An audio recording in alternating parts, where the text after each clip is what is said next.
বন্ধুরা চলো তোমাদেরকে কিছু বলার জন্য এলাম। এখনই লাইভে এসেছিলাম, তো হঠাৎ করে লাইভটা থেকে বেরিয়ে যাওয়ার কারণ হলো আমাদের এখানে মানে কিছু প্রোগ্রাম হচ্ছে, তার জন্য প্রচুর জোরে গান টান বাজছে। আমি তাড়াতাড়ি করে বলছি যে এখনই আবার চালু হয়ে যাবে, তার জন্য লাইভটা আমি কন্টিনিউ করতে পারিনি। তো তার জন্যই লাইভটা থেকে বেরিয়ে গেলাম। তো দেখি আজকে কখন লাইভে আসতে পারি, কেননা প্রচুর গান হচ্ছে। আর সরস্বতী পুজো গেল জানো তো, তার জন্য আর কি ওখানে ফাংশন টাংশন হচ্ছে। তো আর বাড়ির কাছেই মন্দির আছে, ক্লাব আছে, তার জন্য তো লাইভটা করতে করতে আমি বেরিয়ে গেলাম এক্ষুনি।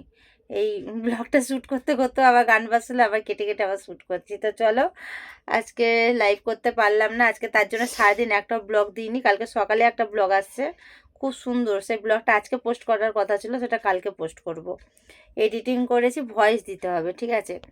তো এই হলো সমস্যার জন্য আজকে আমি সারাদিন ব্লগ পোস্ট করতে পারিনি।